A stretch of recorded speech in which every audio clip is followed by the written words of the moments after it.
Okay, I know I look like shit right now, but uh,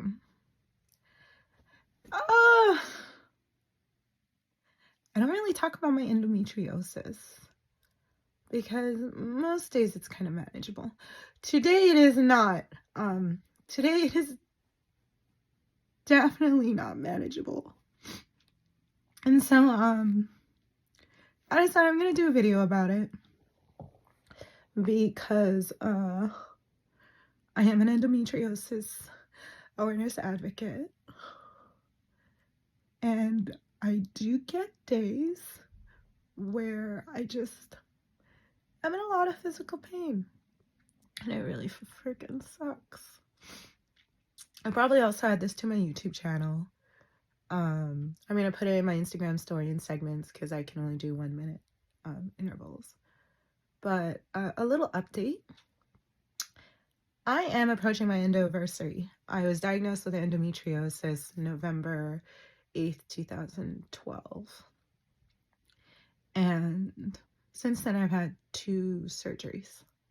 We, as in we, my team of doctors and I, are trying to avoid the 3rd surgery. Yes, the 3rd surgery would improve my quality of life. It will most likely be a full hysterectomy, maybe including removal of my ovaries, but I was stage 3 endometriosis, stage 1 adenomyosis in 2014 when excision specialist Dr. Najat went in and removed a whole lot of things wrong with me. I have YouTube videos on that whole process. Since then, I've worked with naturopath doctors, physical therapists, pelvic floor physical therapists, a urologist to relearn how to use the bathroom, among other things. So I've had quite the eventful journey. And now I'm working with an OBGYN. We started the Mirena IUD hormone therapy in hopes to regulate some of the issues that I've had with pain and chronic fatigue. In the process, since I've been diagnosed with endometriosis, I've also been borderline for a whole bunch of autoimmune complications. This summer? Yeah, late this summer, I was then diagnosed with psoriasis, which is also another autoimmune disease, and it has been lovely in giving me rashes that come and go with heat intolerance and other things. I'm still learning all the different flares, and I just kind of have to deal with it because they're autoimmune.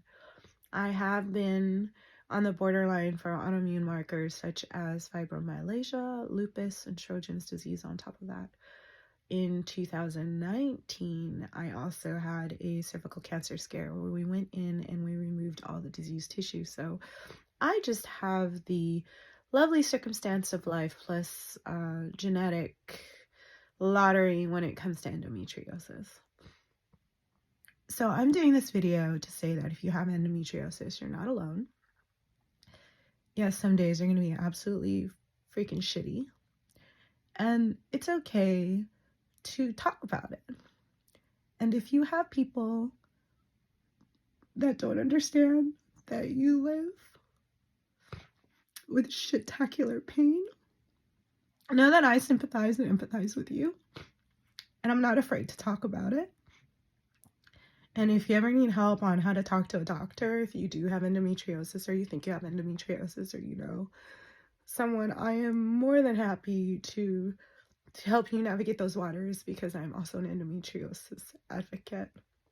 And I have been on calls with other patients to help them talk about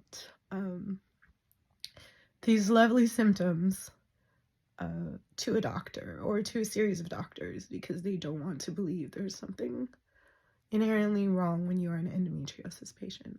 That this type of level pain that leaves you crying or you're sitting up, or any of the after effects such as PMS, or in my case, PMDD, premenstrual dysphoric disorder, which is like super PMS because my hormones are just crazy.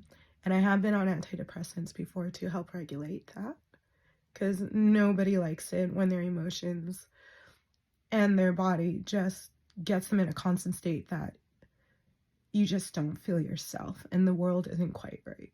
So making it through. It's just a little harder than I'd like it to be today.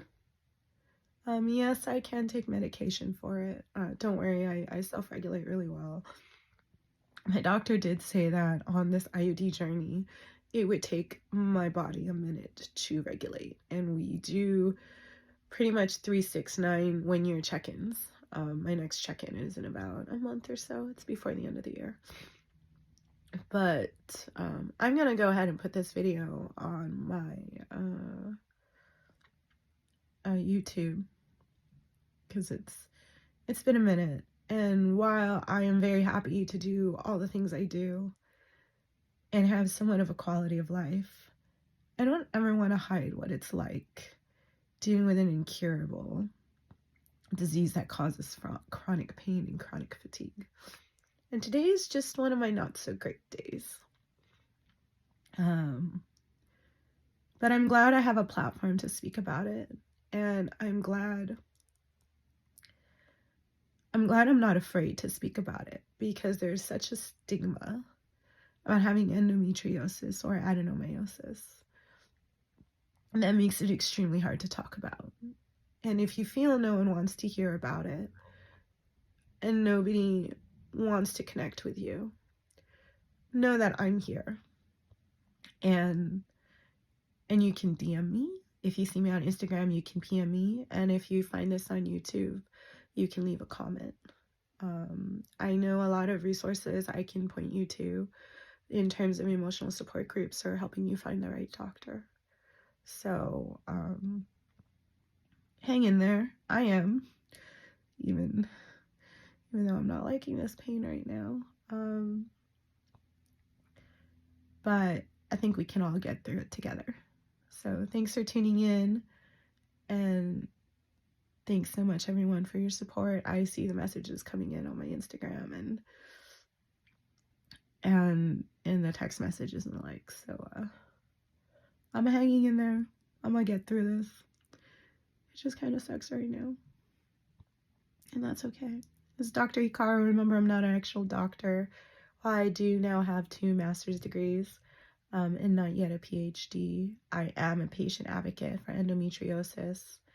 And just know that Dr. Hikaru was a moniker I've held on to all the years, starting when I was like a very, very young, out of my teens, adult.